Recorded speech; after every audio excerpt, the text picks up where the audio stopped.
ہاتھ لگاؤ اسے، جلدی کرو ورنہ یہ سانس لینا بند کر دے گا۔ زینب کی آواز ندی کے شور میں دب سی گئی تھی، مگر اس کے ارادے چٹان کی طرح مضبوط تھے۔ ندی کے تند و تیز دھارے میں بہتے اس وجود کو جب اس نے ساحل پر کھینچا تو اسے اندازہ نہیں تھا کہ وہ اپنی تقدیر بدلنے جا رہی ہے۔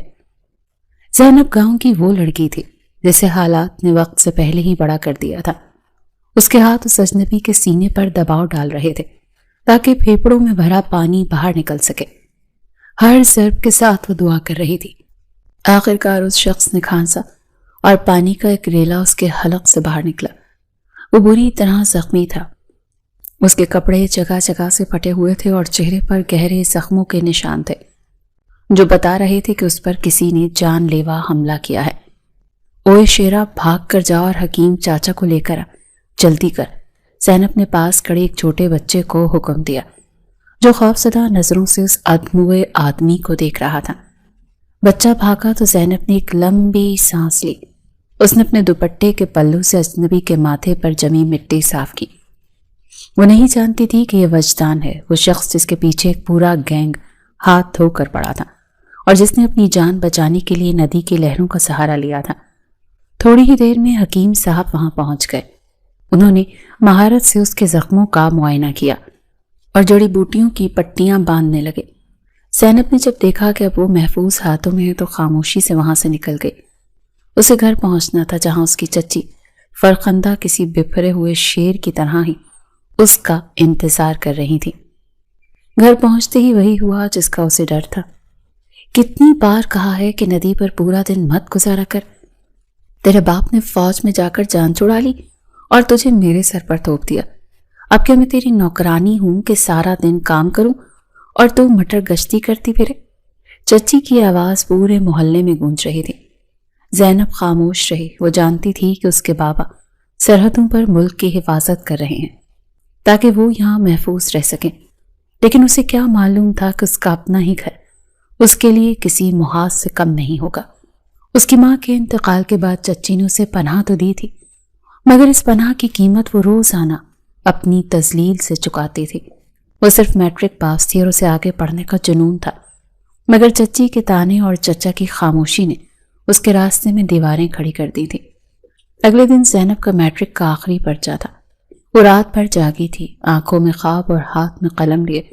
اس نے بڑی مشکل سے امتحان دینے کی اجازت حاصل کی تھی۔ جب اپنے چچا کے ساتھ سڑک پر جا رہی تھی تو اس کے دل میں ایک عجیب سی بے چینی تھی۔ اچانک اس کی نظر سڑک کے کنارے پڑی ایک لڑکی پر پڑی جو خون میں لت پت تھی۔ چچا جان وہ دیکھیں، کسی کا ایکسیڈنٹ ہوا ہے، زینب پکاری۔ چچا نے گھڑی دیکھی، زینب پرچے کا وقت نکلا جا رہا ہے، پولیس کا معاملہ ہے، ہم کیوں پڑے اس چکر میں؟ لیکن زینب کہاں ماننے والی تھی۔ اس نے اپنے مستقبل کی پرواہ کیے بنا اس زخمی لڑکی کی طرف دوڑ لگا دی۔ چچا یہ مر جائے گی، خدا کے لیے ایمبولینس بلائیں۔ اس کے اصرار اور آنکھوں میں موجود آنسو نے چچا کو مجبور کر دیا۔ انہوں نے نہ چاہتے ہوئے بھی ایمبولینس کو فون کیا اور جب تک وہ لڑکی اسپتال کے لیے روانہ نہیں ہو گئی زینب وہیں کھڑی رہی۔ اس نے یہ نہیں دیکھا کہ کچھ فاصلے پر وہی اجنبی وجدان کھڑا یہ سب دیکھ رہا تھا۔ اس نے اپنا چہرہ ڈھانپ رکھا تھا تاکہ دشمن اسے پہچان نہ سکے، لیکن وہ زینب کو پہچان چکا تھا۔ اس لڑکی کی ہمدردی نے اس کے پتھر دل پر ایک دستک دی تھی۔ زینب جب پرچے سے باہر آئی تو وہ کافی مطمئن تھی، لیکن چچا کا انتظار کرتے ہوئے اس کی نظر ایک ایسی لڑکے پر پڑی جو مشکوک حرکات کر رہا تھا۔ وہ لڑکا ایک میز پر پڑے کھانے کی پلیٹ میں چھپ کر کچھ ملا رہا تھا۔ زینب کا ذہن فوراً خطرے کی گھنٹی بجانے لگا۔ جیسے ہی وہ لڑکا وہاں سے ہٹا اور وجدان جس کا چہرہ اب بھی چھپا ہوا تھا اس کھانے کی طرف بڑھا تو زینب نے ٹریفک کی پرواہ کیے بغیر سڑک پار کی۔ رکیں، یہ مت کھائیں، اس نے چیختے ہوئے وجدان کا ہاتھ جھٹکا اور کھانے کی پلیٹ دور پھینک دی۔ وجدان حیرت زدہ رہ گیا۔ تم پاگل ہو گئی ہو؟ یہ کیا بدتمیزی؟ اس نے سخت لہجے میں پوچھا۔ زینب نے کانپتی انگلی سے اس لڑکے کی طرف اشارہ کیا جو بھیڑ میں غائب ہونے کی کوشش کر رہا تھا۔ وہ لڑکا، اس نے اس میں کچھ ملایا ہے، وہ زہر دے رہا تھا آپ کو۔ وجدان کی آنکھوں میں خون اتر آیا۔ اس نے ایک پل کے لیے زینب کو دیکھا اور پھر اس لڑکے کے پیچھے بھاگا۔ چند ہی لمحوں میں اس نے اس لڑکے کو دبوچ لیا اور اسے ایک سنسان گلی میں لے جا کر دیوار سے لگا دیا۔ کس نے بھیجا ہے تمہیں؟ بولو ورنہ تمہاری زبان نکال لوں گا۔ وجدان کی آواز میں وہ گرج تھی کہ لڑکا تھر تھر کانپنے لگا۔ صاحب مجھے معاف کر دیں، میری بہن ان کے قبضے میں ہے۔ ان لوگوں نے کہا تھا کہ اگر میں آپ کو ختم نہ کیا تو وہ میری بہن کو مار دیں گے۔ لڑکے نے روتے ہوئے انکشاف کیا۔ وجدان کو سمجھ آ گئی کہ اسی گینگ کا کام ہے جو عرصے سے اس کے پیچھے تھا۔ زینب کی حاضر دماغی نے نہ صرف وجدان کی جان بچائی تھی بلکہ ایک بہت بڑے گینگ کا سراغ بھی دیا تھا۔ وجدان نے فوراً اپنے ذرائع استعمال کیے اور کچھ ہی گھنٹوں میں پولیس نے اس گینگ کے خفیہ ٹھکانے پر چھاپا مار کر کئی معصوم لڑکیوں کو رہا کروا لیا۔ زینب ان سب باتوں سے بے خبر اپنے گھر لوٹ آئی۔ اس کی زندگی کا دوسرا رخ شروع ہونے والا تھا۔ اسے پتہ چلا اس کے بچپن کی بہترین سہیلی زویا جب شہر منتقل ہو چکی تھی، اس کی شادی ہے۔ زویا خود اپنے والدین کے ساتھ اسے مدعو کرنے آئی تھی۔ زینب تم نہیں آؤ گی تو میری خوشی ادھوری رہ جائے گی، زویا نے پیار سے کہا۔ چچی فرخندہ پہلے تو ناک چڑھانے لگی، لیکن جب زویا کے والدین نے اصرار کیا اور چچا نے بھی حامی بھر لی تو وہ منع نہ کر سکی۔ زینب کے لیے کسی خواب سے کم نہیں تھا۔ اسے اس گھٹن زدہ ماحول سے 10 دن کی چھٹی مل رہی تھی۔ اسے کیا معلوم تھا کہ یہ 10 دن اس کی پوری زندگی کا رخ ہی بدل دیں گے۔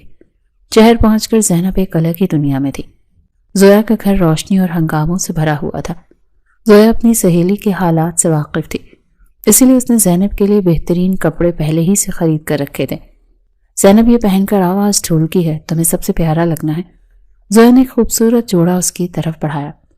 زینب کی آنکھوں میں چمک آ گئی۔ اس نے اپنی زندگی میں کبھی اتنے مہنگے اور خوبصورت کپڑے نہیں پہنے تھے۔ وہ ان 10 دنوں کو بھرپور طریقے سے جینا چاہتی تھی۔ وہ ہنستی گاتی اور ہر رسم میں بڑھ چڑھ کر حصہ لیتی۔ اسے لگ رہا تھا جیسے وہ قید سے آزاد ہو گئی ہے۔ شادی کی ایک تقریب کے دوران زینب غلطی سے مردانے حصے کی طرف بنے ایک کمرے میں چلی گئی جہاں اسے زویا کا کوئی سامان لینے بھیجا گیا تھا۔ وہ جیسے ہی کمرے سے باہر نکلنے لگی، سامنے وجدان کھڑا تھا۔ وہ بھی نہا کر نکلا تھا اور اس نے شرٹ نہیں پہن رکھی تھی۔ زینب نے جیسے ہی اسے دیکھا تو اس کی آنکھیں پھٹی کی پھٹی رہ گئیں اور وہ فوراً مڑ گئی۔ وجدان بھی ہکا بکا رہ گیا۔ اس نے جلدی سے اپنی شرٹ پہنی اور سخت لہجے میں پوچھا، تم یہاں کیا کر رہی ہو؟ تمہیں پتہ نہیں یہ مردانہ حصہ ہے؟ زینب کی زبان گنگ تھی۔ وہ معذرت کرنا چاہتی تھی مگر الفاظ اس کا ساتھ نہیں دے رہے تھے۔ اس نے جھکی نظروں کے ساتھ وہاں سے بھاگنا چاہا، لیکن جیسے ہی وجدان نے کمرے کا دروازہ کھولا تاکہ وہ باہر جا سکے، سامنے محلے کی چند عورتیں اور زویا کی بڑی بہن کھڑی تھی۔ ان عورتوں کی نظریں ان دونوں پر پڑیں تو جیسے آگ لگ گئی۔ یہ کیا دیکھ رہے ہم؟ زویا کی سہیلی اور وجدان ایک ساتھ اس کمرے میں؟ ایک عورت نے طنزی آواز بلند کی تو زینب کا چہرہ سفید پڑ گیا۔ نہیں، آپ غلط سمجھ رہی ہیں، میں تو بس اپنی صفائی دینا چاہتی تھی، مگر الزام تراشیوں کا شور اتنا زیادہ تھا کہ اس کی آواز دب کر رہ گئی۔ وجدان نے سب کو سمجھانے کی بہت کوشش کی۔ خدا کا خوف کریں، یہ محض ایک اتفاق تھا۔ میں کمرے میں تھا اور یہ غلطی سے اندر آ گئی، مگر لوگ کہاں سنتے ہیں۔ زویا کی بڑی بہن جس کا اپنا رشتہ وجدان سے ہونے کی باتیں چل رہی تھی، اس نے معاملے کو اور زیادہ اچھالا۔ زینب یہ سب برداشت نہ کر سکی۔ اسے اپنے کردار پر لگنے والے داغ کا بوجھ اتنا بھاری لگا کہ اس کے سر میں چکر آنے لگے اور وہ بے ہوش ہو کر زمین پر گر پڑی۔ وجدان نے اسے گرتے دیکھا تو اسے ایک عجیب سی تکلیف کا احساس ہوا۔ اسے یاد آیا کہ کیسے اس لڑکی نے 2 بار اس کی جان بچائی تھی۔ اسے یاد آیا کہ وہ منظر جب وہ ندی کے کنارے ان کی سانسیں واپس لانے کے لیے لڑ رہی تھی، اور وہ منظر جب اس نے اپنی جان خطرے میں ڈال کر اسے زہریلا کھانا کھانے سے روکا تھا۔ وجدان نے گہرا سانس لیا اور مجمع کی طرف دیکھ کر بلند آواز میں کہا، بند کرو یہ سب۔ اگر تم لوگوں کو لگتا ہے کہ ہم نے کوئی گناہ کیا ہے تو میں اس کا ازالہ کرنے کے لیے تیار ہوں۔ میں زینب سے نکاح کروں گا۔ یہ سنتے ہی وہاں سناٹا چھا گیا۔ زویا کی ماں اور دیگر رشتہ دار حیرت سے اسے دیکھنے لگے۔ وجدان کا یہ فیصلہ صرف انسانی ہمدردی کی بنیاد پر نہیں تھا، بلکہ اسے خود بھی اندازہ نہیں تھا کہ وہ زینب کو پہلی ہی ملاقات سے پسند کرنے لگا تھا۔ اس کی بہادری اور سادگی اس کے دل میں گھر کر چکی تھی۔ نکاح کی خبر جنگل کی آگ کی طرح پھیل گئی۔ جب بھی خبر زینب کے گاؤں پہنچی تو وہاں قیامت ٹوٹ پڑی۔ چچی فرخندہ نے فون پر ہی اپنی اوقات دکھا دی۔ اب اس کالی زبان والی کو یہاں آنے کی ضرورت نہیں۔ جس نے ہمارے خاندان کی ناک کٹوا دی وہ وہیں مرے، اب یا جیے، میرا تو اس سے کوئی واسطہ ہی نہیں۔ زینب کو جب ہوش آیا تو اسے پتا چلا کہ وہ وجدان کی منکوحہ بن چکی ہے۔ اس کی آنکھوں سے آنسو تھمنے کا نام نہیں لے رہے تھے۔ وہ اپنی سہیلی کی شادی میں آئی تھی اور اپنی ہی بربادی کا سامان کر بیٹھی تھی۔ عورتیں اب بھی سرگوشیاں کر رہی تھیں۔ بارات والے دن جب ہر طرف خوشی کا سما تھا، زینب اپنے کمرے میں اکیلی بیٹھی رو رہی تھی۔ اسے لگ رہا تھا اس کی زندگی ختم ہو گئی ہے۔ اسی وقت وجدان کمرے میں داخل ہوا۔ اس نے زینب کو روتے ہوئے دیکھا تو اس کے دل میں ایک ٹیس سی اٹھی۔ تمہارے چچا کل تمہیں لینے آ رہے ہیں، وجدان نے دھیمی آواز میں کہا۔ زینب نے سر اٹھا کر اسے غصے سے دیکھا۔ آپ نے نکاح کے لیے ہاں کیوں کی؟ آپ منع کر دیتے تو شاید میری زندگی اتنی مشکل نہ ہوتی۔ وجدان اس کے قریب آیا اور اس کی آنکھوں میں آنکھیں ڈال کر بولا، اگر میں نکاح نہ کرتا تو وہ لوگ تمہارے کردار کی دھجیاں اڑا دیتے زینب۔ میں وہ نہیں ہونے دے سکتا تھا۔ میں بہت جلدی تمہیں پوری دھوم دھام سے اپنے گھر لے کر جاؤں گا، بس میرا انتظار کرنا۔ زینب کچھ کہنا چاہتی تھی مگر اس کے الفاظ حلق میں پھنس گئے۔ وجدان کی آنکھوں میں اسے ایک ایسی سچائی نظر آئی جس نے اسے خاموش کر دیا۔ وہ وہاں سے اٹھ کر چلی گئی کیونکہ اسے پتا تھا کہ اس کی سہیلی زویا بھی اس واقعے کے بعد اس سے ناراض ہو گئی تھی۔ اگلے دن چچا اسے لینے پہنچے تو ان کا چہرہ غصے سے تمتما رہا تھا۔ وجدان، اسے ابھی طلاق دو، ہمیں ایسی لڑکی کی ضرورت نہیں جس نے ہماری غیرت کا سودا کیا ہو، چچا نے چلاتے ہوئے کہا۔ وجدان نے سرد لہجے میں جواب دیا، زینب میری بیوی ہے، میں اسے طلاق نہیں دوں گا۔ چچا مڑے اور زینب کی طرف دیکھا۔ تم بولو، طلاق مانگو اس سے اور میرے ساتھ واپس چلو، ورنہ بھول جاؤ کہ تمہارا کوئی گھر بھی ہے۔ زینب نے تڑپ کر وجدان کی طرف دیکھا۔ وجدان نے خاموشی سے نفی میں سر ہلایا جیسے اسے ہمت دے رہا ہو۔ زینب نے اپنا سر جھکا لیا اور دھیمی مگر مضبوط آواز میں کہا، میں نہیں جاؤں گی چچا جان۔ چچا نے غصے میں اسے وہیں چھوڑا اور ہمیشہ کے لیے ناتا توڑ کر چلے گئے۔ زینب اب تنہا نہیں، ایک ایسے گھر میں جہاں زویا کی ماں اسے نفرت کی نظر سے دیکھ رہی تھی۔ وجدان نے اس لڑکے کو گریبان سے دبوچ کر دیوار کے ساتھ لگایا تو اس کی آنکھوں میں دہکتے انگارے دیکھ کر لڑکا بری طرح کانپنے لگا۔ بولو، کس نے بھیجا ہے تمہیں؟ اس کھانے میں کیا ملایا تھا؟ وجدان کی آواز کی گرج نے آس پاس کے لوگوں کو بھی ساکت کر دیا۔ صاحب مجھے معاف کر دیں، میری بہن ان کے قبضے میں ہے۔ ان لوگوں نے کہا تھا کہ اگر میں نے آپ کو یہ زہر نہ دیا تو وہ اسے مار دیں گے۔ لڑکے نے روتے ہوئے انکشاف کیا تو وجدان کا ہاتھ ڈھیلا پڑ گیا۔ اس نے ایک نظر دور کھڑی زینب پر ڈالی جو اب بھی خوفزدہ نظروں سے اسے دیکھ رہی تھی۔ وجدان نے فوراً فون نکال کر اپنے کسی خاص آدمی کو اطلاع دی۔ چند ہی منٹوں میں پولیس نے اس لڑکے کی نشاندہی پر اس بڑے سے گینگ کے خفیہ ٹھکانے پر چھاپا مار دیا۔ زینب کی ایک چھوٹی سی مداخلت نے شہر کے ایک بہت بڑے ناسور کو جڑ سے اکھاڑ پھینکا تھا۔ زینب خاموشی سے وہاں سے نکل آئی۔ وہ نہیں جانتی تھی کہ جس شخص کی اس نے آج دوبارہ جان بچائی ہے اس کے دل کے کسی کونے میں نقش ہو چکا ہے۔ گھر پہنچی تو چچی فرخندہ کے تیور وہی پرانے تھے۔ آ گئی میٹرک کی ڈگری لے کر، اب جا کر برتن دھو، کل سے تیرا اس گھر میں نکلنا بند ہے۔ زینب نے کوئی جواب نہیں دیا۔ وہ اب تانوں کی عادی ہو چکی تھی۔ کچھ دن گزرے تھے کہ اچانک گھر کے باہر ایک چمکتی ہوئی گاڑی آ کر رکی۔ زینب کی بہترین سہیلی زویا اپنے والدین کے ساتھ اسے لینے آئی تھی۔ زینب میری شادی ہے اور تم نہ آؤ یہ تو ہو ہی نہیں سکتا، زویا نے اسے گلے لگاتے ہوئے جوش سے کہا تھا۔ فرخندہ چچی نے ناک چڑھائی، بھئی ہمارے پاس فضول وقت نہیں ہے کہ شہروں کی رنگینیوں میں ضائع کریں۔ لیکن زویا کے والد نے جب زینب کے چچا سے بات کی اور وعدہ کیا کہ وہ اسے بحفاظت واپس چھوڑیں گے تو چچا مان گئے۔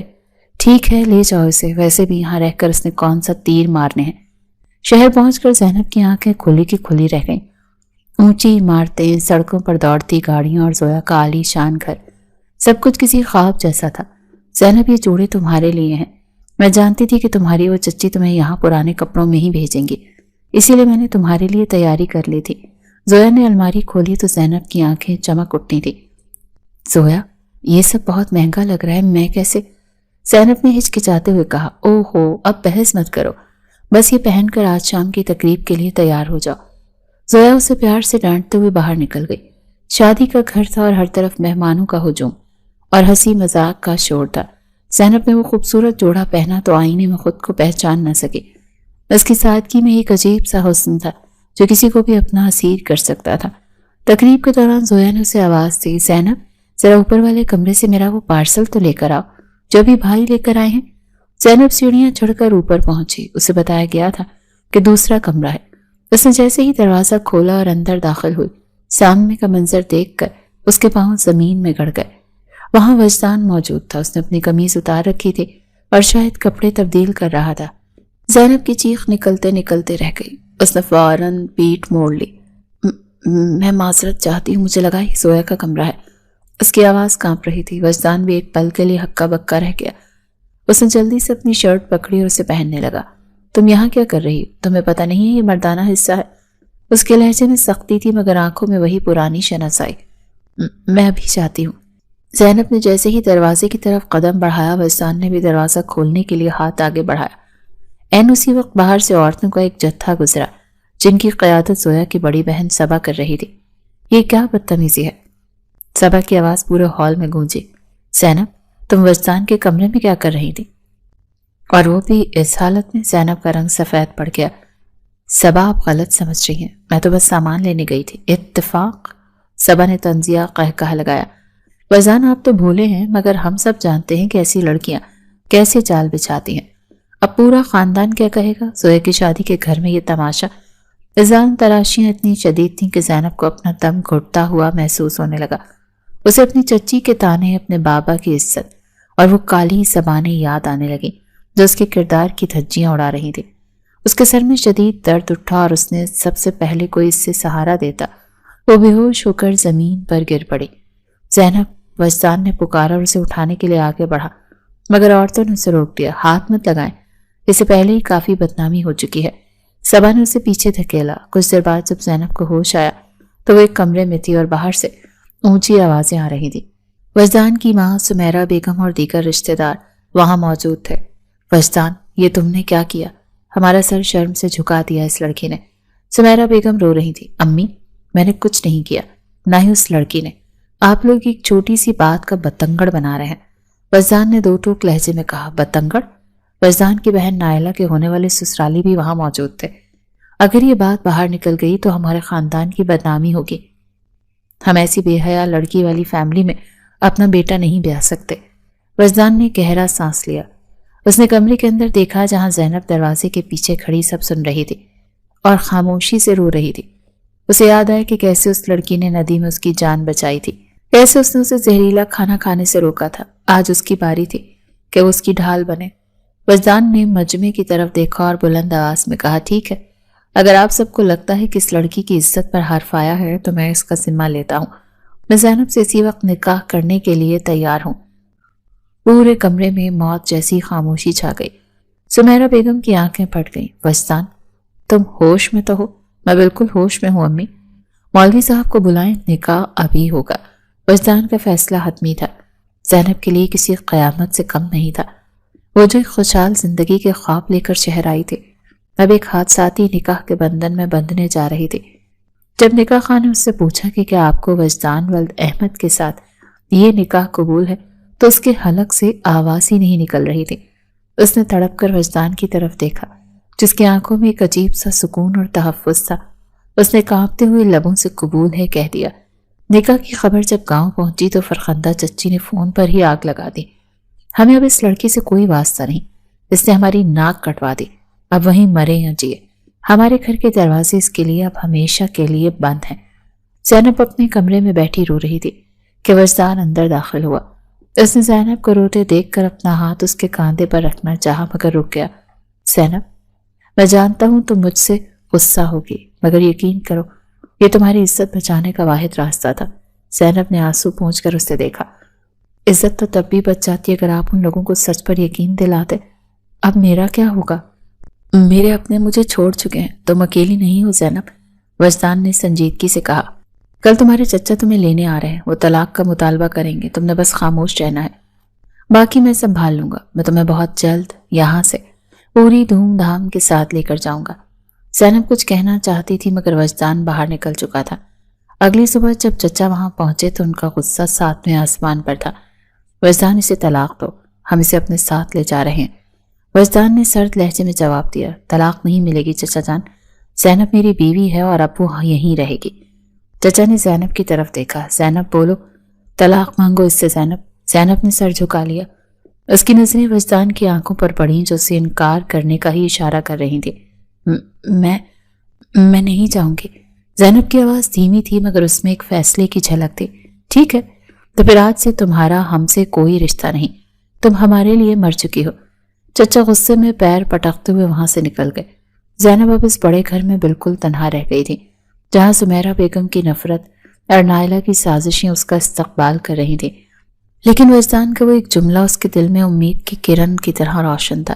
میں تمہیں یہاں سے پوری دھوم دھام کے ساتھ لینے آؤں گا۔ شہر کی عالیشان کوٹھی کی دیواریں زینب کے لیے کسی زندان سے کم نہیں تھی۔ نکاح کے چند ہی روز گزرے تھے مگر اسے محسوس ہوتا تھا جیسے وہ برسوں سے اس قید میں ہے۔ زویا کی شادی کی رونقیں مان پڑ چکی تھیں اور اب گھر میں صرف طنز کے تیر اور نفرت کی باز گشت باقی تھی۔ کتنی دیر لگتی ہے ایک چائے بنانے میں؟ گاؤں میں کہ سارا دن ندی کے کنارے بیٹھ کر صرف خواب دیکھتی تھی یا کچھ کام بھی سیکھ رکھا ہے؟ سمیرہ بیگم کی آواز کچن کے دروازے پر کسی کوڑے کی طرح گونجی۔ زینب نے کانپتے ہاتھوں سے کپ ٹرے میں رکھے اور سر جھکا کر ان کے سامنے آ کر کھڑی ہوئی۔ امی، وہ چائے پتی ختم ہو گئی تھی، اسی لیے ڈھونڈنے میں دیر ہو گئی۔ زینب نے تبھی آواز میں صفائی پیش کرنی چاہی۔ امی مت کہو مجھے، ابھی اس گھر میں تمہیں یہ رتبہ نہیں ملا۔ سمیرہ بیگم نے حقارت سے ٹرے اٹھائی۔ تمہاری وجہ سے میری نائلہ کا رشتہ ٹوٹ گیا۔ وہ گھر والے صاف کہہ گئے کہ جس گھر کے لڑکے نے ایسی اجلت میں اور ایسی لڑکی سے نکاح کیا ہو وہاں وہ اپنی بیٹی نہیں دیں گے۔ نائلہ کا بسا بسایا گھر اجاڑ کر اب یہاں مظلوم بننے کا ڈرامہ مت کرو۔ زینب کی آنکھوں میں آنسو بھر آئے مگر وہ ضبط کر گئی۔ اسے یاد آیا کہ یہ وٹے سٹے کا رشتہ تھا۔ ایک طرف وجدان کا رشتہ زویا کی بڑی بہن صبا سے طے تھا اور دوسری طرف وجدان کی بہن نائلہ کا رشتہ صبا کے دیور سے۔ زینب اور وجدان کے نکاح سے یہ توازن بگڑ گیا تھا جس کی وجہ سے نائلہ کا رشتہ بھی ٹوٹ گیا۔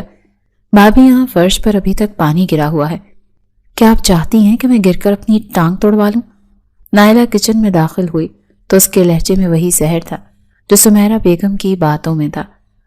میں ابھی صاف کر دیتی ہوں نائلہ۔ زینب نے جھک کر کپڑا اٹھایا۔ نائلہ نہیں، نائلہ باجی کہو، تم سے بڑی ہوں میں اور رشتے میں تمہاری نند ہوں۔ اگر وجدان بھائی نے تمہیں سر پر چڑھا رکھا ہے تو یہ مت سمجھنا کہ ہم بھی تمہاری غلامی کریں گے۔ نائلہ نے پیر پٹکتے ہوئے کہا اور فرش سے پانی نکالنے لگی۔ اسی دوران زویا وہاں آئی۔ اس کا رویہ پہلے جیسا سخت نہیں تھا، شاید اسے اپنی سہیلی کی حالت دیکھ کر کچھ ترس آ رہا تھا۔ نائلہ، آپ کیوں اسے اتنا تنگ کر رہی ہیں؟ جو ہوا اس میں زینب کا کیا قصور تھا؟ تم تو چپ ہی رہو زویا، تمہاری اس چہیتی سہیلی نے ہمارے خاندان کی عزت مٹی میں ملا دی ہے۔ وجدان بھائی کو تو جیسے اس نے جادو کر دیا ہے۔ نائلہ نے غصے سے زویا کو دیکھا اور باہر نکل گئی۔ زینب خاموشی سے اپنا کام کرتی رہی۔ رات دیر تک وجدان گھر نہیں آیا تھا۔ وہ کمرے میں بیٹھی اس کا انتظار کر رہی تھی کہ اچانک اسے کچن سے کسی چیز کے گرنے کی آواز آئی۔ وہ بھاگ کر کچن میں پہنچی تو دیکھا کہ نائلہ چولہے پر کچھ پکا رہی تھی۔ آپ یہاں کیا کر رہی ہیں نائلہ؟ مجھے کہہ دیتی، میں بنا دیتی۔ زینب نے آگے بڑھ کر مدد کرنا چاہی۔ دور رہو مجھ سے، تمہاری مجھے مدد کی ضرورت نہیں ہے۔ نائلہ نے ایک دم سے فرائنگ پین اٹھایا جس میں کھولتا ہوا تیل تھا۔ دیکھو ذرا، تمہاری وجہ سے میری زندگی برباد ہو گئی اور تم یہاں ملکہ بن کر گھوم رہی ہو۔ نائلہ کی آنکھوں میں ایک عجیب سی وحشت تھی۔ اس نے جان بوجھ کر ہاتھ کو جھٹکا دیا اور گرم تیل کا ایک بڑا حصہ زینب کے پاؤں پر جا گرا۔ زینب کی ایک دل سوز چیخ نکلی اور وہ فرش پر بیٹھ گئی۔ ہائے میرا پاؤں! درد کی شدت اتنی زیادہ تھی کہ اس کی آنکھوں کے سامنے اندھیرا چھانے لگا۔ اوہ، یہ کیا ہو گیا؟ میں نے تو بس ہاتھ ہلایا تھا، تم خود ہی سامنے آ گئی تھی۔ نائلہ نے مصنوعی حیرت سے کہا مگر اس کے چہرے پر ایک فاتحانہ مسکراہٹ تھی۔ شور سن کر سمیرہ بیگم اور زویا بھی وہاں پر پہنچ گئیں۔ کیا ہوا؟ یہ چیخیں کیسی ہیں؟ سمیرہ بیگم نے پوچھا۔ امی دیکھیں، زینب نے میرا ہاتھ پکڑنے کی کوشش کی اور تیل اس کے پاؤں پر گر گیا۔ نائلہ نے فوراً جھوٹ بول دیا۔ زینب شدت درد سے تڑپ رہی تھی، وہ کچھ بولنے کی پوزیشن میں نہیں تھی۔ سمیرہ بیگم نے ایک نظر زینب کے سرخ پاؤں پر ڈالی اور بے نیازی سے بولی، اتنا شور مچانے کی ضرورت نہیں، جا کر ٹھنڈا پانی ڈالو، ٹھیک ہو جائے گا۔ نائلہ تم کمرے میں چلو۔ زویا آگے بڑھی اور زینب کو سہارا دے کر نل کے پاس لے گئی۔ زینب تم ٹھیک تو ہو؟ نائلہ نے یہ کیا کیا؟ زویا کی آواز میں ہمدردی تھی۔ زویا بہت درد ہو رہا ہے، زینب سسکیاں لے رہی تھی۔ رات کے پچھلے پہر جب وجدان گھر داخل ہوا تو پورے گھر میں خاموشی تھی۔ وہ سیدھا اپنے کمرے میں گیا تو دیکھا زینب بیڈ پر نیم دراز ہے اور اس کے پاؤں پٹیوں میں لپٹے ہوئے ہیں۔ اس کا چہرہ آنسوؤں سے بھیگا ہوا تھا اور وہ درد کی وجہ سے سو نہیں پا رہی تھی۔ زینب یہ کیا ہوا؟ وجدان نے گھبرا کر اس کے پاس بیٹھتے ہوئے پوچھا۔ زینب نے اسے دیکھا تو ضبط کا بندھن ٹوٹ گیا۔ وہ اس کے سینے سے لگ کر پھوٹ پھوٹ کر رونے لگی۔ وجدان نے بے چینی سے اس کا سر تھپتھپایا۔ بتاؤ مجھے، یہ چوٹ کیسے لگی؟ زینب نے ہچکیوں کے درمیان سارا واقعہ سنا دیا۔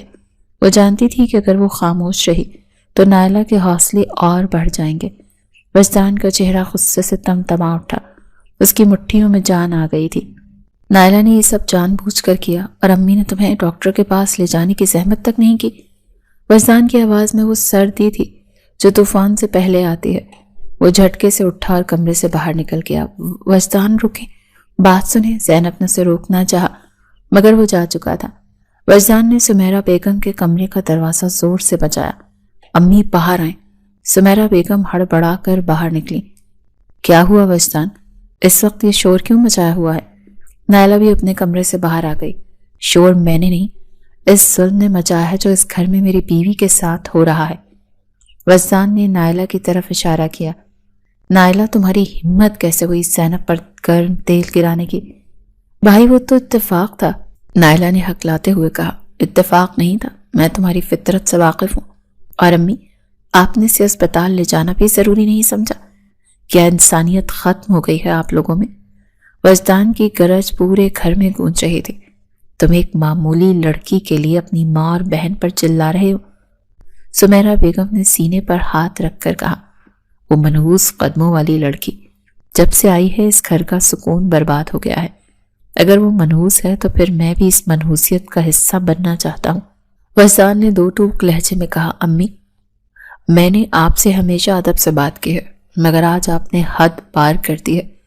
اگر آپ کو لگتا ہے کہ زینب اس گھر کے لیے بوجھ ہے تو آج کے بعد وہ یہاں نہیں رہے گی۔ تو کیا تم اسے طلاق دے رہے ہو؟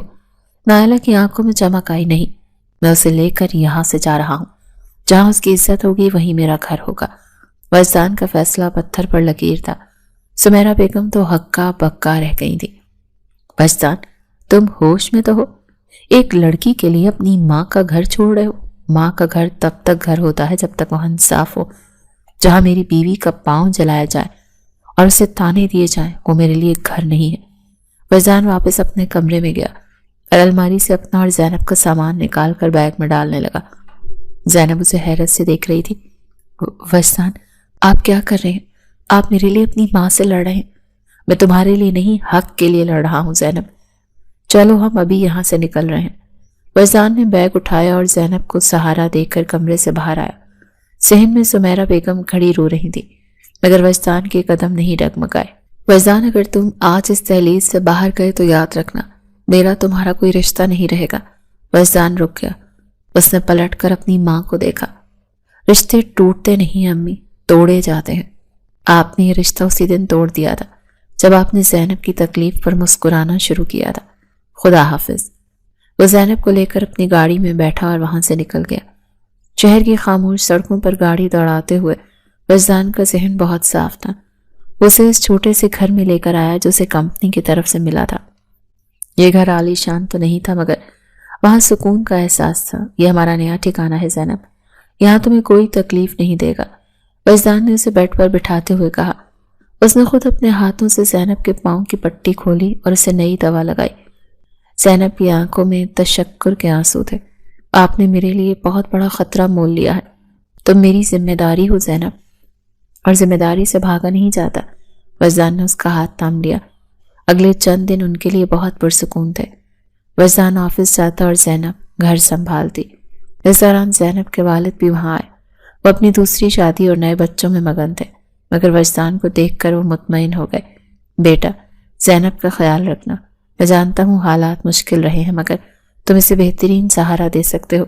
باپ کی دعاؤں نے زینب کے دل کا بوجھ ہلکا کر دیا مگر سکون کے ان لمحوں کے پیچھے ایک طوفان سر اٹھا رہا تھا۔ گاؤں میں ارسلان کی غیرت اسے چین سے بیٹھنے نہیں دے رہی تھی۔ اسے جب یہ پتا چلا کہ زینب اور وجدان اب الگ گھر میں رہ رہے ہیں تو اس نے موقع غنیمت جانا۔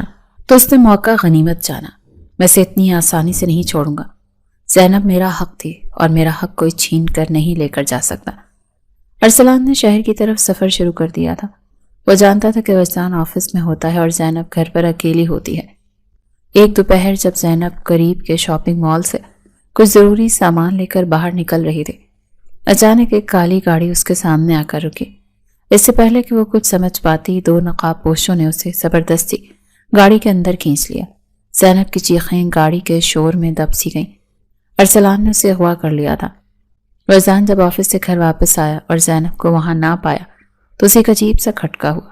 اس نے اسے فون کیا مگر فون گھر پر ہی پڑا تھا۔ اس نے آس پاس تلاش کیا مگر کوئی سراغ نہ ملا۔ خول اس کے دل میں اٹھنے لگے۔ اس نے بے اختیار اپنی ماں کے گھر فون کیا، امی کیا زینب وہاں آئی ہے؟ وجدان کی آواز کانپ رہی تھی۔ دوسری طرف سے سمیرہ بیگم کی سرد آواز آئی، کیوں؟ کیا وہ تمہیں چھوڑ کر بھاگ گئی ہے؟ میں نے کہا تھا نا وجدان کہ جس کی ماں بھاگ کر شادی کرے وہ لڑکی کبھی وفادار نہیں ہو سکتی۔ دیکھو وہ بھی کسی کے ساتھ نکل گئی ہوگی۔ امی خدا کے لیے ایسی باتیں نہ کریں، وہ خطرے میں ہے۔ وجدان نے غصے سے فون بند کر دیا۔ اس کا دل کہہ رہا تھا کہ یہ کام کسی باہر والے کا نہیں بلکہ اسی کے ماضی کا کوئی حصہ ہے جو اسے سزا دے رہا ہے۔ اس نے فوراً پولیس کو اطلاع دی اور خود زینب کی تلاش میں نکل کھڑا ہوا۔ اسے کیا معلوم تھا کہ اسے کہاں ڈھونڈے گا، مگر اسے یقین تھا کہ اسے مرنے نہیں دے گا۔ نئے گھر کی دیواریں ابھی زینب کے لیے اجنبی تھی مگر یہاں کی فضا میں وہ گھٹن نہیں تھی جو سمیرہ بیگم کے گھر میں تھی۔ وجدان نے اسے ایک ایسا تحفظ دیا تھا جس کا اس نے کبھی تصور بھی نہیں کیا تھا، لیکن سکون کے ان لمحوں کے پیچھے ایک کالی پرچھائی اس کا پیچھا کر رہی تھی جس سے وہ بالکل بے خبر تھی۔ زینب میں آفس جا رہا ہوں، اپنا خیال رکھنا، اور دیکھو بغیر بتائے کہیں باہر مت جانا۔ وجدان نے لیپ ٹاپ بیگ سنبھالتے ہوئے اسے تاکید کی۔ آپ فکر کیوں کرتے ہیں؟ اب تو ہم الگ گھر میں رہتے ہیں، اب کس بات کا ڈر؟ زینب نے مسکراتے ہوئے ناشتے کی پلیٹ میز پر رکھی۔ ڈر اپنوں سے نہیں ہوتا زینب، ڈر ان لوگوں سے ہوتا ہے جو اپنی شکست تسلیم نہیں کر پاتے۔ ارسلان کے بارے میں سنا ہے کہ وہ شہر میں ہی کہیں چھپا ہوا ہے۔ وجدان کی آنکھوں میں فکر کی لہر آئی۔ ارسلان؟ وہ یہاں کیا کرنے آئے گا؟ اس کا اور میرا رشتہ تو اسی دن ختم ہو گیا تھا جب میرا نکاح آپ سے ہوا۔ زینب نے اسے تسلی دینے کی کوشش کی مگر اس کا اپنا دل ایک پل کے لیے دھڑکنا بھول گیا۔ بس اپنا خیال رکھنا۔ وجدان نے اس کے ماتھے پر بوسہ دے کر باہر نکل گیا۔ دوپہر کے وقت زینب کو کچھ ضروری سودا سلف لینے کے لیے قریب کے شاپنگ مال جانا پڑا۔ اسے لگا کہ قریب ہی تو ہے، جلدی سے واپس آ جائے گی، لیکن جیسے ہی وہ مال سے باہر نکلی اسے محسوس ہوا کہ کوئی اس کا پیچھا کر رہا ہے۔ اس نے قدم تیز کر دیے مگر اچانک ایک سیاہ گاڑی اس کے پاس آ کر رکی۔ زینب رک جاؤ ورنہ انجام اچھا نہیں ہوگا۔ ایک شناسہ مگر وحشیانہ آواز اس کے کانوں سے ٹکرائی۔ یہ ارسلان تھا۔ ارسلان، تم یہاں کیا کر رہے ہو؟ دور ہٹو مجھ سے، زینب نے چیخنا چاہا مگر اس سے پہلے کہ وہ اپنی آواز بلند کرتی ارسلان کے ساتھیوں نے اسے زبردستی گاڑی کے اندر کھینچ لیا تھا۔ آج تمہارا یہ شہری بابو تمہیں نہیں بچا پائے گا زینب، تم نے میری غیرت کو للکارا ہے، اب اس کی قیمت تمہیں چکانی ہوگی۔ ارسلان کے چہرے پر ایک بھیانک مسکراہٹ تھی۔ گاڑی تیزی سے سڑک پر دوڑنے لگی اور زینب کی چیخیں بند شیشوں کے اندر ہی دم توڑ گئیں۔ شام کو جب وجدان گھر واپس آیا تو پورے گھر میں خاموشی کا راج تھا۔ کچن میں ادھورا چھوڑا ہوا کام اور زینب کا موبائل فون میز پر پڑا دیکھ کر اس کے سینے میں ہول اٹھنے لگے۔ زینب کہاں ہو تم؟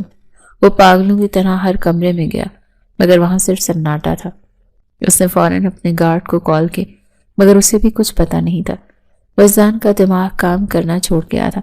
اس نے پہلا فون اپنی ماں کے گھر کیا۔ ہیلو امی، کیا زینب وہاں آئی ہے؟ وجدان کی آواز کانپ رہی تھی۔ دوسری طرف سے سمیرہ بیگم کی سرد اور کٹیلی آواز ابھری۔ وہ یہاں کیوں آئے گی؟ اور ویسے بھی جس کی ماں بھاگ کر شادی کرے اس کی بیٹی سے اور کیا ہی امید کی جا سکتی ہے؟ وہ بھی بھاگ گئی ہوگی کسی کے ساتھ۔ تمہیں دھوکہ دے گئی ہے وہ۔ وجدان، سمجھ کیوں نہیں جاتے؟ امی خدا کے لیے اپنی زبان کو لگام دیں، زینب ایسی نہیں ہے، وہ خطرے میں ہے۔ وجدان نے غصے سے چلاتے ہوئے کہا، خطرے میں نہیں، وہ تمہاری پہنچ سے دور نکل گئی ہے۔ نائلہ ٹھیک کہتی تھی، گاؤں کی لڑکیاں شہر آ کر ایسے ہی رنگ دکھاتی ہیں۔ اب ڈھونڈتے پھرو اسے، میری طرف سے تو وہ مر جائے تو بہتر ہے، سمیرہ بیگم نے زہریلے لہجے میں کہہ کر فون پٹخ دیا۔ وجدان نے غصے میں اپنا فون دیوار پر دے مارا۔ اسے اپنی ماں کے اس رویے پر حیرت تھی، نہ دکھ، اسے صرف زینب کی فکر کھائے جا رہی تھی۔ وہ جانتا تھا کہ اگر زینب اپنی مرضی سے گئی ہوتی تو اپنا فون کبھی نہ چھوڑتی۔ ارسلان، اس نے دانت پیستے ہوئے کہا۔ اسے یقین تھا کہ یہ اسی کا کام ہے۔ اس نے فوراً اپنے ایک دوست کو کال کی جو پولیس میں تھا اور اسے ساری صورتحال سے آگاہ کیا۔ وجدان، سکون سے بات سنو، ہم نے سی سی ٹی وی کیمروں کی فوٹیج چیک کی ہے۔ ایک سیاہ گاڑی اسے مال کے باہر سے لے کر نکلی ہے اور وہ شہر سے باہر جانے والی کوئی ہائی وے کی طرف گئی ہے۔ اس کے دوست نے اطلاع دی، مجھے لوکیشن بھیجو، میں ابھی وہاں پہنچ رہا ہوں۔ وجدان نے گاڑی کی چابیاں اٹھائیں اور دیوانہ وار باہر کی طرف بھاگا۔ رات کا اندھیرا گہرا ہو رہا تھا اور وجدان کی گاڑی کی رفتار اس کے دل کی دھڑکنوں کے ساتھ مقابلہ کر رہی تھی۔ وہ بار بار زینب کا چہرہ یاد کر رہا تھا، وہ ندی کا کنارہ، وہ پہلی ملاقات، وہ نکاح کا لمحہ۔ اسے محسوس ہو رہا تھا جیسے اس کی روح اس سے جدا ہو رہی ہے۔ ہائی وے کے ایک سنسان موڑ پر اسے وہی سیاہ گاڑی کھڑی نظر آئی۔ اس نے زوردار بریک ماری۔ گاڑی سے اترتے ہی اسے دور ایک پرانے گودام کی مدھم سی روشنی دکھائی دی۔ اگر اسے خراش بھی آئی ارسلان تو میں تمہارے پورے خاندان کو نشان عبرت بنا دوں گا۔ وجدان نے اپنے تحفظ کے لیے رکھے پستول سنبھالی اور دبے قدموں گودام کی طرف بڑھنے لگا۔ اندر سے ارسلان کے قہقہوں کی آواز آ رہی تھی۔ دیکھو زینب، تمہارا وہ شہزادہ ابھی تک تمہیں ڈھونڈ رہا ہوگا اور تم یہاں میرے سامنے بے بس بیٹھی ہو۔ اب بولو، کون بچائے گا تمہیں؟ میرا اللہ بچائے گا مجھے۔ زینب کی آواز میں لرزش تھی مگر ہمت ابھی باقی تھی۔ اور وجدان، وہ تمہیں کبھی معاف نہیں کرے گا۔ معافی تو اسے مانگنی ہوگی جب وہ تمہاری لاش دیکھے گا۔ ارسلان نے ایک وزنی راڈ اٹھائی اور زینب کی طرف بڑھا۔ وجدان نے مزید انتظار نہیں کیا، اس نے ایک زوردار لات مار کر گودام کا بوسیدہ دروازہ کھول دیا۔ ارسلان، رک جاؤ۔ گودام کے اندر ایک دم سناٹا چھا گیا۔ ارسلان مڑا تو اس کی آنکھوں میں وحشت تھی۔ زینب نے تڑپ کر وجدان کی طرف دیکھا۔ وجدان، چلے جائیں یہاں سے، ان کے پاس ہتھیار ہیں، تمہیں چھوڑ کر کہیں نہیں جاؤں گا زینب۔ وجدان کی نظریں ارسلان پر جمی تھیں۔ ارسلان، یہ تمہارا اور میرا مقابلہ ہے، اس لڑکی کو چھوڑ دو۔ مقابلہ تو اب شروع ہوا ہے وجدان۔ ارسلان نے زینب کے بالوں سے اسے پکڑا اور اسے ڈھال بنا کر کھڑا ہو گیا۔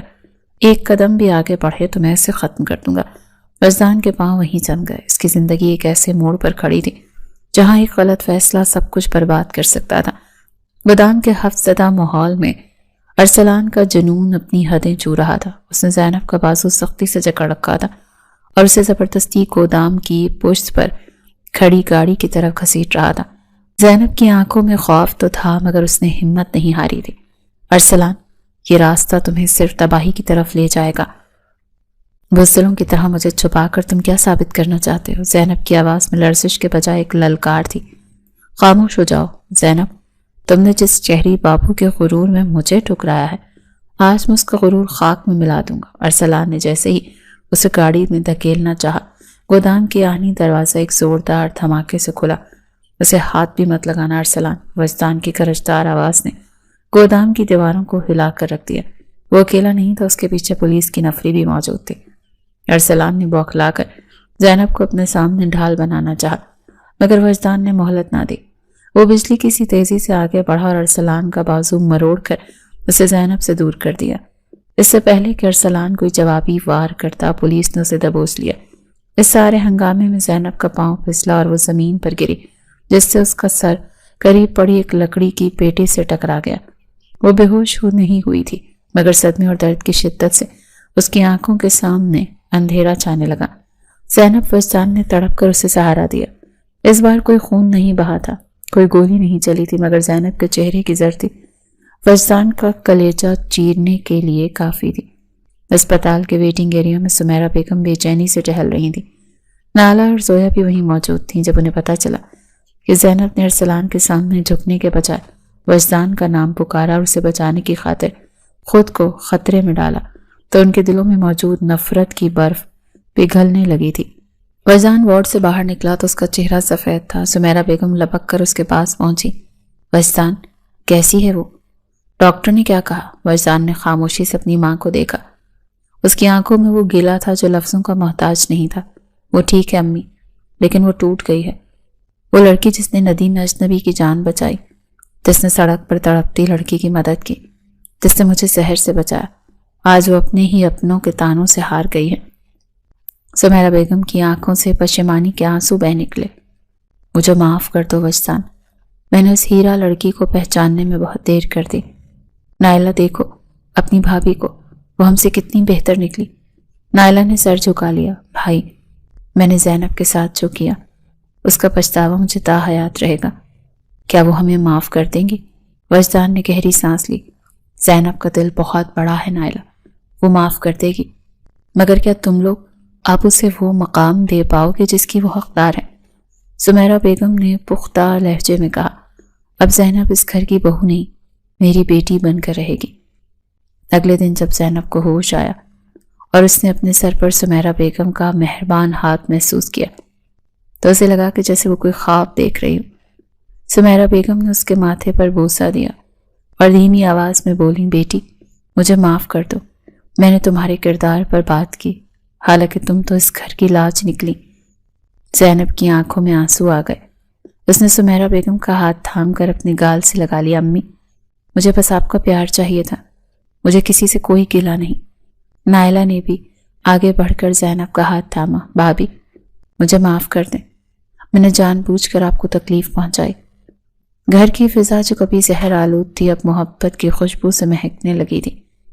سمیرہ بیگم نے وہیں اعلان کیا، جیسے ہی زینب مکمل صحتیاب ہوگی ان کی شادی کی ایک باقاعدہ اور شاندار تقریب ہوگی تاکہ پورے شہر کو پتہ چلے کہ زینب وجدان کی زندگی ہے۔ گھر واپسی پر زینب کا استقبال کسی ملکہ کی طرح کیا گیا۔ سمیرہ بیگم نے خود اس کی بلائیں لیں اور اسے اس کمرے میں لے گئیں جسے زویا اور نائلہ نے مل کر سجایا تھا۔ زینب کے والد بھی وہاں موجود تھے، وہ اپنی بیٹی کی عزت دیکھ کر خوشی سے نہال تھے۔ زینب دیکھو صبر کا پھل کتنا میٹھا ہوتا ہے، وزان نے کمرے میں داخل ہوتے ہوئے کہا۔ اس کے ہاتھ میں خوبصورت لباس تھا، یہ تمہاری مہندی کا جوڑا ہے، امی چاہتی ہیں کہ کل سے تمہاری شادی کی رسومات شروع ہوں۔ زینب نے مسکرا کر جوڑے کو دیکھا۔ وجدان کیا یہ سب سچ ہے؟ بالکل سچ ہے زینب۔ زینب نے شکر گزاری کے ساتھ آسمان کی طرف دیکھا۔ ندی کے کنارے سے شروع ہونے والا یہ سفر جو تانوں اور سازشوں کے رستوں سے گزرا تھا اب اپنی خوبصورت منزل کے قریب تھا۔ ارسلان پولیس کی گرفت میں تھا اور زینب اپنے مان اپنے وجدان کے سائے میں محفوظ تھی۔ مہندی کی رات قریب تھی اور زینب کا دل ایک نئی امید کے ساتھ دھڑک رہا تھا۔ وہ نہیں جانتی تھی کہ وجدان نے اس کے لیے ایک سرپرائز تیار کر رکھا ہے جو اسے کراچی کی روشن راتوں میں ہمیشہ کے لیے یادگار بن جائے گا۔ مہندی کی خوشبو پورے گھر میں رچی بسی تھی، پیلے اور نارنجی گیندوں کے ہاروں سے سجی دیواریں جیسے زینب کی نئی زندگی کی گواہی دے رہی تھی۔ زینب جو کبھی گاؤں کی ندی پر پانی بھرتے ہوئے صرف خواب دیکھتی تھی، آج خود ایک خواب بنی بیٹھی تھی۔ اس کے ہاتھوں پر لگی گہری مہندی میں وجدان کا نام ڈھونڈنا اب مشکل نہیں تھا، کیونکہ وہ نام اس کے دل پر پہلے ہی نقش ہو چکا تھا۔ آج میری بیٹی سب سے پیاری لگ رہی ہے۔ سمیرہ بیگم نے زینب کے سر پر شفقت سے ہاتھ رکھا اور اس کے کانوں میں سونے کے جھمکے پہناتے ہوئے دھیمی آواز میں کہا۔ زینب نے نظریں جھکا لیں۔ اسے اب بھی یقین نہیں آتا تھا کہ یہ وہی سمیرہ بیگم ہے جن کے لفظ کبھی اس کے لیے نشتر ہوا کرتے تھے۔ امی اب رسمیں ختم ہو گئی ہوں تو کیا میں زینب کو لے جا سکتا ہوں؟ وزان جو کب سے دروازے پر ٹیک لگائے اپنی دلہن کو نہار رہا تھا شرارت سے بولا، بالکل نہیں، ابھی تو ڈھولک شروع ہونی ہے اور بڑے بزرگوں نے کہا ہے کہ آج کی رات دولہا اور دلہن کا ایک ساتھ باہر نکلنا اچھا نہیں ہوتا۔ پردہ کرو بھائی، تھوڑا لحاظ کرو۔ سمیرہ بیگم نے مصنوعی سختی سے اسے ٹوکا، مگر ان کی آنکھوں میں چمکتی ممتا سب کچھ بیان کر رہی تھی۔ وجدان نے زینب کی طرف دیکھ کر آنکھ دبائی اور خاموشی سے باہر نکل گیا۔ زینب کا دل زور سے دھڑکا۔ وہ جانتی تھی کہ وجدان اتنی آسانی سے ہار ماننے والا نہیں ہے۔ رات ذرا گہری ہوئی اور مہمانوں کا شور مدھم پڑا تو زینب کے موبائل پر میسج چمکا، تیار رہو، کھڑکی کے پاس آؤ۔ زینب نے ڈرتے ڈرتے کھڑکی سے نیچے جھانکا۔ وجدان اپنی بائک لیے نیچے کھڑا تھا۔ اس نے اپنے مخصوص انداز میں ہیلمٹ اتار کر اسے اشارہ کیا۔ زینب نے جلدی سے اپنی پیلی چادر سر پر لی اور دبے قدموں سیڑھیاں اتر کر باہر نکل آئی۔ پاگل پن ہے یہ وجدان، اگر کسی نے دیکھ لیا تو کیا ہوگا؟ زینب نے ہانپتے ہوئے بائک کے پاس پہنچ کر کہا، لوگ کیا کہیں گے اس کی فکر کرنا چھوڑ دی ہم نے زینب۔ آج وہ وعدہ پورا کرنا ہے جو میں نے تم سے کیا تھا۔ تمہیں کراچی دیکھنا تھا نا، تو آؤ آج تمہیں روشنیوں کا شہر دکھاتا ہوں۔ وجدان نے بائک سٹارٹ کی اور زینب نے ڈرتے ڈرتے اس کا کاندھا تھام لیا۔ بائک کراچی کی چوڑی سڑکوں پر دوڑنے لگی۔ ٹھنڈی ہوا زینب کے چہرے سے ٹکرا رہی تھی۔ اس کے سرد جوڑے کا پلو ہوا میں لہرا رہا تھا۔ اسے لگ رہا تھا جیسے وہ اڑ رہی ہے۔ شارع فیصل کی بلند و بالا عمارتوں کی روشنیاں اس کی آنکھوں میں عجیب چمک پیدا کر رہی تھی۔ وجدان وہ دیکھو، کتنی روشنیاں ہیں یہاں۔ زینب نے حیرت سے ایک مال کی طرف اشارہ کیا۔ یہ تو کچھ بھی نہیں زینب، ابھی تو تمہیں سمندر کی لہریں دیکھنی ہیں۔ وجدان نے بائک کی رفتار بڑھائی۔ جب وہ سیوی پہنچے تو لہروں کا شور اور ریت کی خوشبو نے زینب کو سحر زدہ کر دیا۔ وہ بائک سے اتری اور ننگے پاؤں گیلی ریت پر چلنے لگی۔ وجدان اس کے پیچھے خاموشی سے چل رہا تھا۔ تمہیں پتہ ہے وجدان، ندی کے کنارے بیٹھ کر میں سوچتی تھی کہ شہر کے لوگ کتنے خوش قسمت ہوتے ہیں جنہیں اتنی روشنی ملتی ہے، لیکن آج احساس ہوا کہ روشنی شہروں میں نہیں، انسانوں کے ساتھ میں ہوتی ہے۔ زینب نے لہروں کو چھوتے ہوئے کہا، اور مجھے احساس ہوا ہے کہ زندگی صرف بچانے کا نام نہیں، جینے کا نام ہے۔ تم نے میری جان بچائی تھی اور میں نے تمہیں جینا سکھایا۔ وجدان نے اس کا ہاتھ تھام لیا۔ ریت پر ان کے قدموں کے نشان بنتے اور لہروں کے ساتھ مٹتے جا رہے تھے، مگر ان کے دلوں میں لکھی داستان اب کبھی مٹنے والی نہیں تھی۔ واپسی پر زینب کو ڈر لگ رہا تھا کہ سمیرہ بیگم غصہ ہوں گی، مگر جیسے ہی وہ گیٹ سے اندر داخل ہوئے، سامنے سمیرہ بیگم کھڑی تھی۔ ان کے ہاتھ میں صدقے کے پیسے تھے اور چہرے پر ایک پرسکون مسکراہٹ۔ آ گئے ہمارا گرد، انہوں نے طنزیہ انداز میں کہا، مگر پھر آگے بڑھ کر زینب کو گلے لگا لیا۔ میں جانتی تھی کہ یہ لڑکا باز نہیں آئے گا، آؤ میں تمہارا صدقہ اتاروں۔ زینب جب سمیرہ بیگم کے گلے لگی تو اسے ایک عجیب سا احساس ہوا، وہ لفظ جو اس نے بچپن میں کھو دیا تھا، وہ ممتا کی تپش جو اسے کبھی میسر نہیں ہوئی تھی، اب جو سب اسے ایک ساس کے روپ میں مل رہا تھا۔ زینب کی آنکھیں چھلک پڑیں، اسے محسوس ہوا جیسے وہ اپنی ماں کے پاس واپس آ گئی ہوں۔ اگلی صبح زینب کے والد گھر آئے تو ان کے ساتھ ایک خوبرو نوجوان بھی تھا۔ سمیرہ بیگم، یہ نوجوان میرے ایک بہت ہی قابل کلیگ کا بیٹا ہے، میں چاہتا ہوں نائلہ بیٹی کا رشتہ اس کے ساتھ طے ہو جائے تاکہ اس گھر کی تمام تلخیاں ہمیشہ کے لیے دفن ہو جائے، انہوں نے بڑی محبت سے کہا۔ سمیرہ بیگم نے جب لڑکے کو دیکھا اور اس کے خاندان کے بارے میں جانا تو ان کی خوشی کی تو کوئی انتہا ہی نہیں رہی۔ نائلہ جب تک زینب سے تھوڑی کھچی کھچی رہتی تھی، زینب کے پاس آئی اور اسے گلے لگا لیا۔ شکریہ بھابی، آپ نے اس گھر کو واقعی سنوار دیا۔ زویا بھی اب زینب کے ساتھ پہلے کی طرح ہنستی کھیلتی تھی۔ اس کی شادی ہو چکی تھی مگر وہ زینب کے ہر فنکشن میں بڑھ چڑھ کر حصہ لے رہی تھی۔ اسے خوشی تھی کہ اس کی بہترین سہیلی کو وہ مقام مل گیا جس کی وہ حقدار تھی۔ شادی کی اصل تقریب میں زینب سرخ جوڑے میں ایک چیتی جاگتی تصویر لگ رہی تھی۔ جب نکاح نامے پر اس نے دستخط کیے تو اسے ارسلان، وہ ندی، وہ چچی کے تانے، سب کچھ ایک دھندلے خواب کی طرح یاد آئے۔ اسے یاد آیا کہ کیسے ایک حادثے نے اسے اس مقام تک پہنچا دیا۔ وجدان اس کے پاس آ کر بیٹھا اور اس کے کان میں سرگوشی کی۔ آپ خوش ہو نواب زادی؟ زینب نے اسے دیکھا اور پھر اپنے آس پاس موجود خوش چہروں کو۔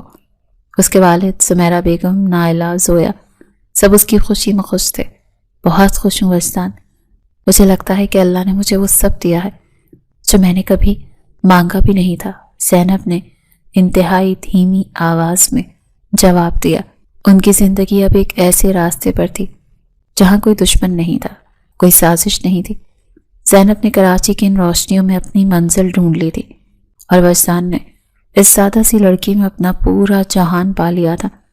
ندی کے ٹھنڈے پانی سے شروع ہونے والی یہ کہانی کراچی کے گرم سمندر کے کنارے ایک مضبوط رشتے میں ڈھل چکی تھی۔ اب ان کے سامنے ایک نئی صبح تھی جس کی ہر کرن صرف اور صرف اعتبار اور محبت کے رنگوں سے سجی ہوئی تھی۔ زینب نے اپنے ہاتھ کی مہندی کو دیکھا جس کا رنگ اب مزید گہرا ہو چکا تھا، بالکل اسی محبت کی طرح جب ان کی زندگی کا واحد سچ بن چکی تھی۔ وہ جانتی تھی کہ آنے والا کل اب صرف ان کا ہے۔